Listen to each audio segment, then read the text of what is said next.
नमस्कार, देवभूमि समाचार में आप सभी का स्वागत है। मैं हूं आपके साथ प्रज्ञा मिश्रा। बुलेटिन की शुरुआत करेंगे बड़ी और अहम खबर के साथ। तो सबसे पहले बात कर लेते हैं 19 अप्रैल से शुरू होने जा रही चार धाम यात्रा की व्यवस्था को अंतिम रूप दिया जा रहा है। आपको बता दें, राज्य सरकार के निर्देशों पर शासन स्तर पर तैयारियां की जा रही हैं। गढ़वाल आयुक्त विनय शंकर पांडे ने बताया कि चार धाम की तैयारी जनवरी माह से शुरू हो चुकी है। मुख्य सचिव स्तर पर कई बैठकें हो चुकी हैं। मुख्यमंत्री पुष्कर सिंह धामी भी जल्द ही तैयारियों की समीक्षा करेंगे। यात्रा से संबंधित जिलों के डीएम को सभी विभागों से कोऑर्डिनेशन बनाकर निर्देश दिए गए हैं।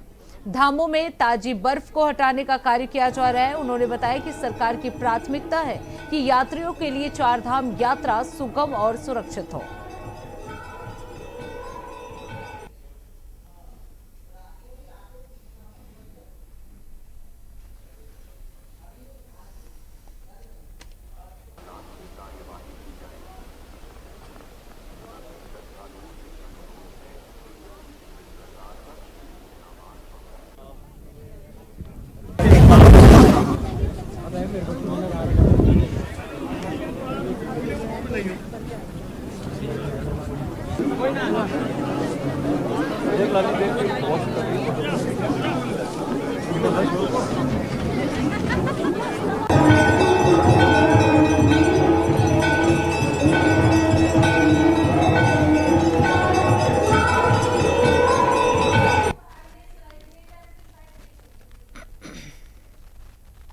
चार धाम की यात्रा की तैयारी हम लोगों ने जनवरी के महीने से ही प्रारंभ कर दी थी और मेरे स्तर पर भी 2 बैठकें हुई हैं।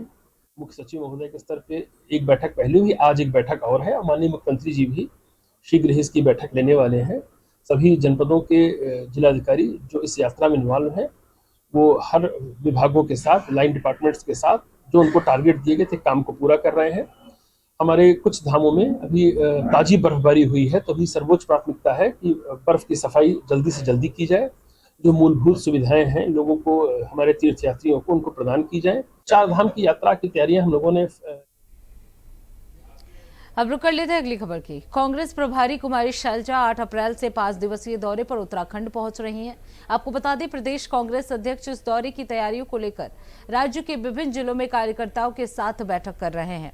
मंगलवार यानी आज पीसीसी चीफ गणेश औदियाल हरिद्वार पहुंचे और जयराम आश्रम में कांग्रेसी कार्यकर्ताओं के साथ बैठक की। उन्होंने बताया कि 2027 के चुनाव को देखते हुए ये दौरा बहुत महत्वपूर्ण है। पीसीसी कमेटी गठन में देरी के सवाल पर उन्होंने कहा कि 5 राज्यों के चुनाव की व्यस्तता के कारण देरी हुई है, लेकिन शैलजा के दौरे के बाद जल्द ही घोषणा संभव है। यशपाल आर्या के हरीश रावत को राज्यपाल बनाने के बयान पर गोदियाल ने कहा कि अभी कोई बातचीत नहीं हुई। उन्होंने असम सीएम हेमंत बिस्व शर्मा के बयानबाजी पर भी टिप्पणी की और कहा कि उन्हें मर्यादा में रहकर बयान देना चाहिए।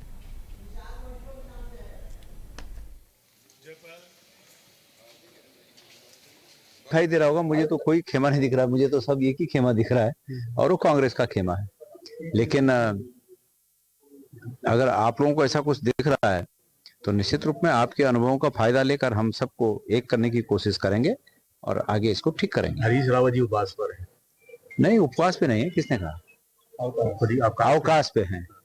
उन्होंने ये कहा कि मैं राजनीतिक कामों से दूर हूं। बाकी आप देख ही रहे हैं कि वो जगह जगह जाकर सामाजिक कामों में शिरकत करके और जनता के बीच जाकर कांग्रेस की बात कर रहे हैं और मुझे उम्मीद है कि वो जल्दी ही राजनीतिक कामों में बहुत तल्लीनता से, जिस प्रकार से पहले से करते आ रहे हैं, अपने उस मुहिम को आगे बढ़ाएंगे। तो फिलहाल रुकते एक छोटे से ब्रेक के लिए। ब्रेक के बाद जल्द लौटेंगे। देखते रहिए इंडिया वॉइस। ब्रेक के बाद एक बार फिर आप सभी का स्वागत है। रुक कर लेते हैं खबरों की ओर। खबर देहरादून से है, जहां खाद्य नागरिक आपूर्ति और उपभोक्ता मामले में अपर आयुक्त पीएस पांगती ने बताया कि प्रधानमंत्री गरीब कल्याण योजना के तहत अप्रैल महीने में अंत्योदय और पीएचएच कार्ड धारकों को एक साथ राशन वितरित करेंगे। ये कदम सीधे लाभार्थियों तक सहायता पहुंचाने और सुविधाओं को बेहतर बनाने के लिए उठाया गया है।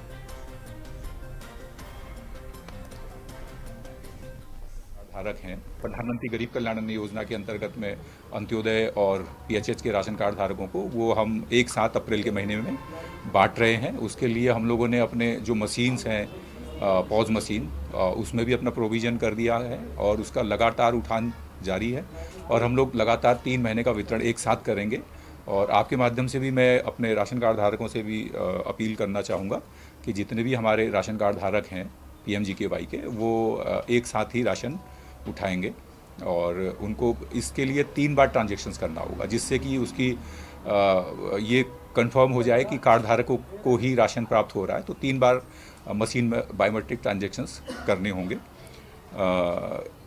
इसके लिए एक चीज़ और, जो कमर्शियल सिलेंडर्स की स्थिति बार बार ये पूछा जाता है या एक हमारे लिए एक इशू है।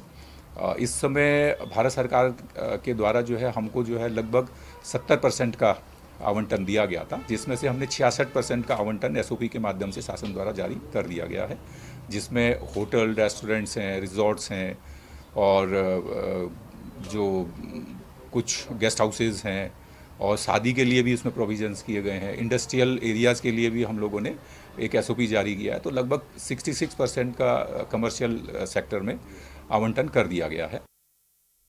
अब रुक कर लेते हैं अगली खबर की। रुड़की की खानपुर विधानसभा क्षेत्र के भंगेड़ी गांव में एक भव्य महिला सम्मेलन आयोजित किया गया, जिसमें महिलाओं का उत्साह और राजनीतिक जागरूकता स्पष्ट रूप से देखने को मिले। उत्तराखंड क्रांति दल के जिला अध्यक्ष दीपक लाखवान के नेतृत्व में 50 से अधिक महिलाओं ने संगठन की सदस्यता लेकर इसे मजबूत बनाने का संकल्प किया। सम्मेलन में संगठन विस्तार को गति देते हुए रेणु चंद्रा को भंगेड़ी ग्राम पंचायत महिला मोर्चा अध्यक्ष नियुक्त किया गया है, जबकि बबीता रावत को महिला संगठन मंत्री और प्रमिला रावत को उपाध्यक्ष की जिम्मेदारी दी गई है। कार्यक्रम का संचालन जिला संगठन मंत्री डॉक्टर मनीषा जेदली ने किया। उन्होंने महंगी शिक्षा व्यवस्था पर चिंता व्यक्त की है। एडवोकेट महक सिंह सैनी ने महिलाओं को उनके अधिकारों के प्रति जागरूक किया। दीपक लाखवान ने राष्ट्रीय दलों पर तीखा हमला करते हुए शिक्षा, स्वास्थ्य और बिजली दरों में सुधार का वादा किया है। हर जिले में एम्स बनना चाहिए था।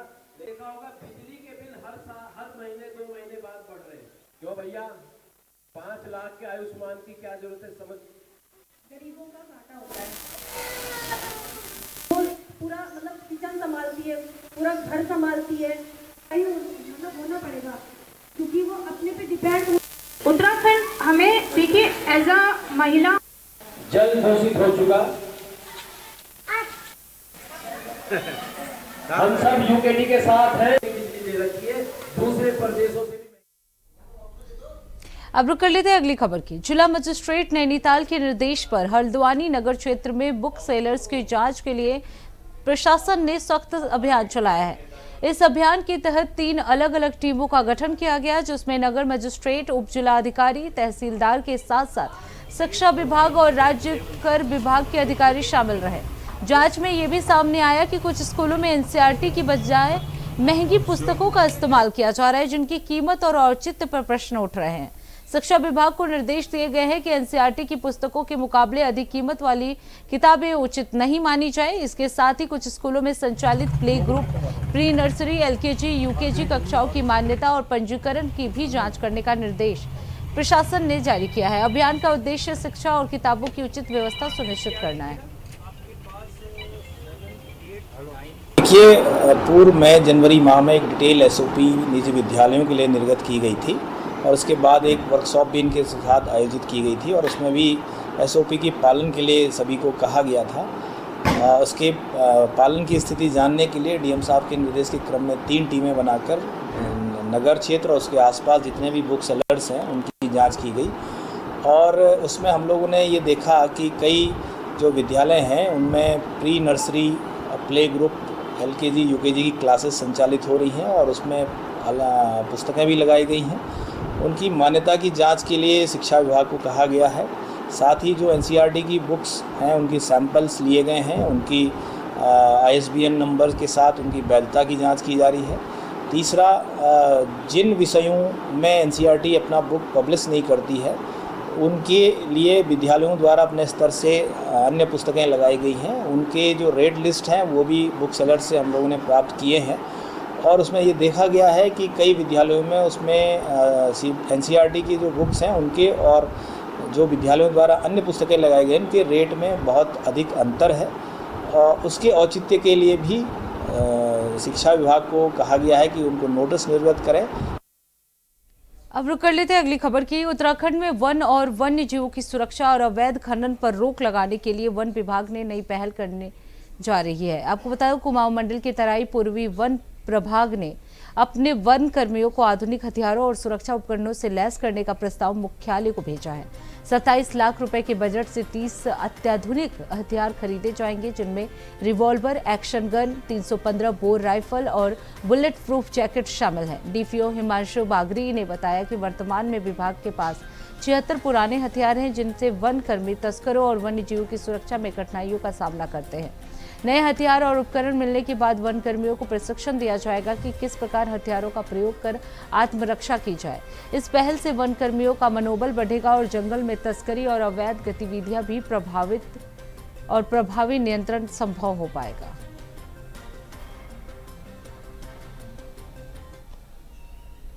अब रुक कर लेते हैं अगली खबर की। रामनगर में नगरपालिका प्रशासन ने एक बार फिर अवैध अतिक्रमण के खिलाफ सख्त रुख अपनाते हुए बड़ा अभियान चलाया है। पालिका टीम ने जेसीबी मशीन की मदद से शहर के विभिन्न इलाकों में कई पक्के अवैध निर्माणों को ध्वस्त कर दिया। इस दौरान रामनगर के मोहल्ला खताड़ी क्षेत्र में कार्रवाई के बीच कांग्रेस के वरिष्ठ नेता और पूर्व दर्जा राज्य मंत्री पुष्कर से दुर्गापाल और नगर पालिका के अधिशासी अधिकारी ईओ आलोक उन्याल के बीच तीखी बहस देखने को मिली। रानीखेत रोड और एवं मार्केट क्षेत्र में भी हमारे द्वारा लगातार अतिक्रमण के खिलाफ कार्रवाई की जा रही थी। आज उसी क्रम में हमें जिलाधिकारी महोदय एवं जिलाधिकारी महोदय के आदेशों के अनुक्रम में हमारे द्वारा खताड़ी क्षेत्र में अतिक्रमण के खिलाफ कार्रवाई की गई। इसमें कुछ सीएम हेल्पलाइन से भी हमारे पास शिकायत गई थी एवं जिला प्रशासन के स्तर पर भी कुछ कार्रवाई के निर्देश हमें प्राप्त हुए थे। तो आज हमारे द्वारा जो मुख्यतः तौर पे जो हमारी यहाँ सफाई के लिए जो नालों के ऊपर पट्ट के ऊपर जो वर्के जाते हैं वो भी तोड़े गए थे और साथ में ये 4 खोखे जो हैं जो कि इस तरीके से सड़क के किनारे बने हुए थे उनकी भी आज जांच की गई। उनका सामान हमारे द्वारा खाली करवा दिया गया है। इनके द्वारा ये बताया जा रहा है कि इनके द्वारा जिलाधिकारी महोदय को कोई एक पत्र प्रेषित किया गया जिसमें जांच के आदेश हैं। हम वो पत्र का दिखवा लेते हैं और इनको 2-3 दिन का अभी हम लोग अपना पक्ष रखने का एक मौका दे देते हैं। 2-3 दिन के बाद अपना पक्ष रखने के बाद अगर कोई संतुष्ट कार्रवाई नहीं होती तो हम लोग यह खोखे हटवा देंगे।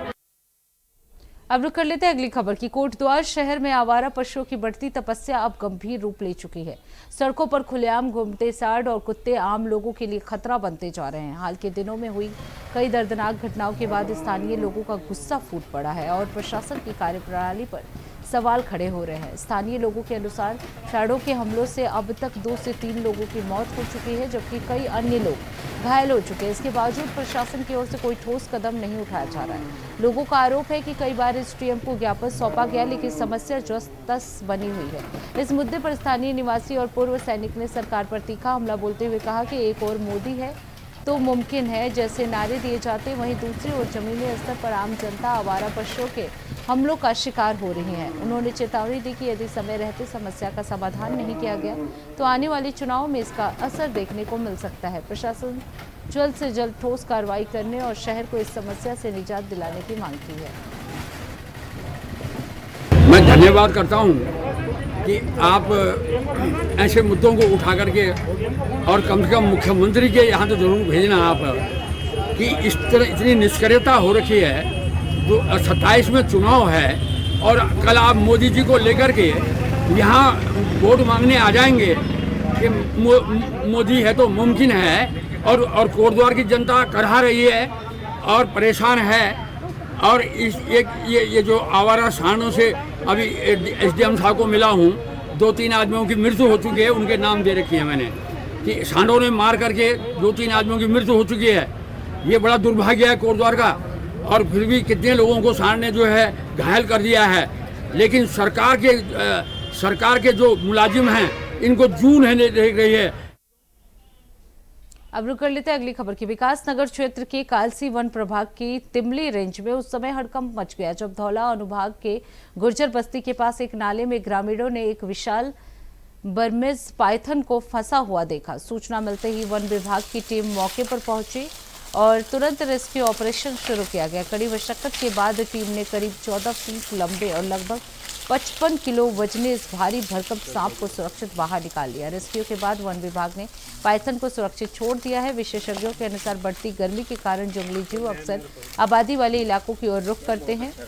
पछुआ दून क्षेत्र जंगलों से घिरा होने के कारण यहां सांपों का निकलना आम बात बनती जा रही है। फिलहाल पाइथन के सुरक्षित और जंगल में छोड़े जाने के बाद स्थानीय लोगों ने राहत की सांस ली है।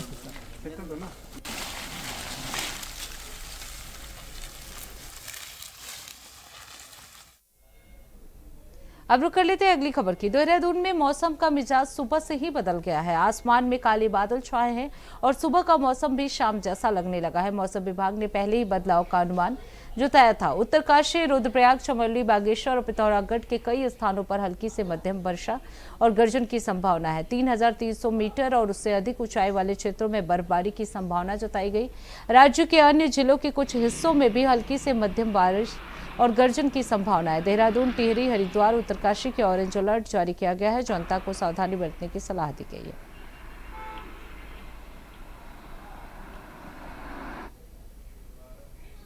अब रुक कर लेते हैं अगली खबर की। कालाडूंगी में शादी समारोह के दौरान खुशियां मातम में बदल गई। वार्ड नंबर 3 में आयोजित विवाह कार्यक्रम के दौरान पड़ोसी मकान का छज्जा अचानक भरभरा कर गिर पड़ा। घटना शाम 8:45 बजे हुई, जब मेहमान और आसपास के लोग छज्जे पर खड़े होकर जश्न देख रहे थे। हादसे में कुल 6 लोग घायल हुए, जिनमें से महिला और एक मासूम बच्ची शामिल है। घायलों को प्राथमिक उपचार के लिए कालाडूंगी लाया गया, फिर गंभीर हालत में उन्हें हल्द्वानी के सुशीला तिवारी अस्पताल रेफर कर दिया गया है।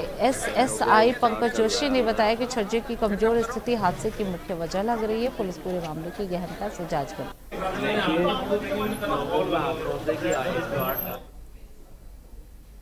तो इसी के साथ देवभूमि समाचार में बस इतना ही। देश दुनिया की तमाम बड़ी खबरों के लिए देखते रहिए इंडिया वॉइस। तब तक के लिए नमस्कार।